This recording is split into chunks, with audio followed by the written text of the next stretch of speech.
All right, next up, the third episode, which I didn't write any of these damn names down, but this one is called Blast from the Past. The last one was called Shriek and Destroy. And I don't even think I said the first one, which was Feeding Frenzy, but okay, I'll put them in the thing so it won't even matter. So this guy's hang gliding in the opening, and he is taken out of the air. It's got to be ass blasters, right?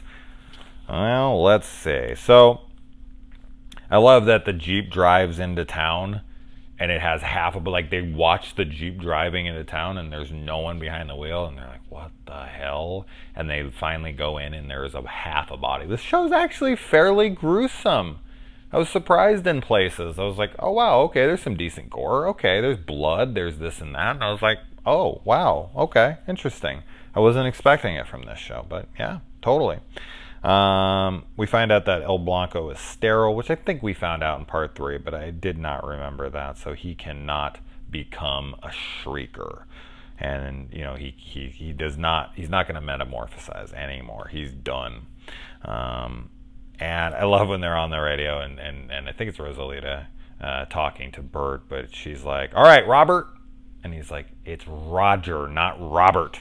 I thought that was actually pretty funny. A lot of hard nips from Rosalita here, so they really play her as like the sex symbol of the show. Rosalita does a great thing here, where she's running from the she's running from, I think it's an ass blaster. That is what it is. I watched this episode like fucking 4 days ago, so anyway, but she's running because they're obviously they see by heat. And so she goes and she runs and she grabs a wind chime, little barrel there, and she runs and she jumps into the water, this really cold water, and she submerges herself and she breathes through the tube, and the ass blaster comes and he looks and he can't see her through the water. I thought that was great. I thought that was a really clever way to hide. Like, she just had wind chimes up and grabbed one, and I was impressed by that. That was pretty damn cool. And then she runs into town, and Bert's giving this survival school, training, and she runs in there with a wet t-shirt, and this is where we get that picture that's on IMDb with her nipples poking through, and there's like zero left to the imagination, and all the better for it. She has an incredible body. There has been a Shriekers arcade game added next to the Graboid one, so the only one you need is the Ass Blaster one, and then you'd have the complete set. I don't know if they made one, but they got one.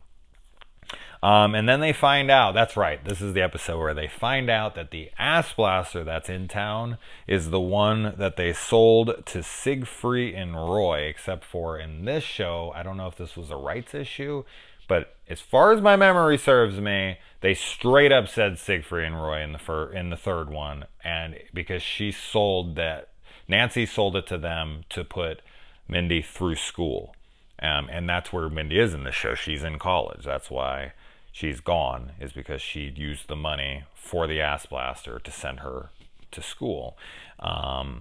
And in this one, they're renamed Sigmund and Ron, I think. I don't remember. I didn't write it down.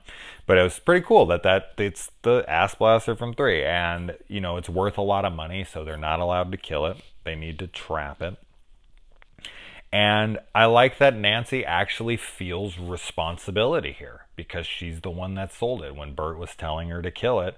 And she was like, no, I'm keeping it. I'm selling it. I'm putting my kid through school. And there's people who die from her not killing this thing. And the guilt of that, the regret of that actually weighs on her. I thought that was a really cool moment. I was like, oh, wow, I wouldn't even have thought about that. But it makes sense for her character to actually feel that.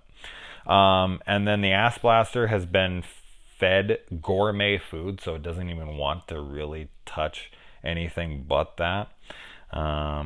And it, much like all of the other counterparts here, whether it be Graboids or Shriekers or whatever, they're really good with learning patterns and whatnot to stay alive. They're very good at adapting, and it realizes that every time it lands on the ground and tries to go after something, that it gets attacked. So it will not attack anything on the ground. It would only go after things in the air, hence why the hang glider guy gets it. And then they finally reel it in. They do this, you know, freaking sky fishing, and they bring it down. And the guys who were supposed to be in Bert's school, because he couldn't take care of them, Nancy and I think Jody or somebody teaches them how to freaking, I don't know what to call it, not macrame, but weave. I think something like that. They're gonna use it as a stretcher, I suppose. But then they bring it out because they call them out, and they just use it as a net and they throw it over it. But it's not secured. It's not heavy. It's very light material, and they just throw it over the ass blaster, and it just makes it docile. I don't know why this would have worked. It's not like the chain one in Halloween 5. It's like just regular old cloth material. It's nothing. It's like it would weigh half a pound. It just falls to the ground, and they're like, yay! And it's like, you gonna like nail that thing down to the ground, or okay, I guess. Sure. I like how Bert is eating cactus in his house by putting like a bunch of hot sauce on it. But as soon as they find out that El Blanco needs gourmet food, Nancy just whips up this like 3 Michelin star restaurant quality food, like freaking droves of it, like enough to feed 30 people. And it's like, that's stuff that would be in her fridge. That's stuff that would go bad very quickly, and she would not be able to eat. So why the hell is Bert, when there's only 14 people in the whole damn town, less if Mindy and Melvin and people are gone. There's only like 6 characters in this show. So the population is actually like 6. So why isn't she feeding Bert? So anyway, all right, let's move on.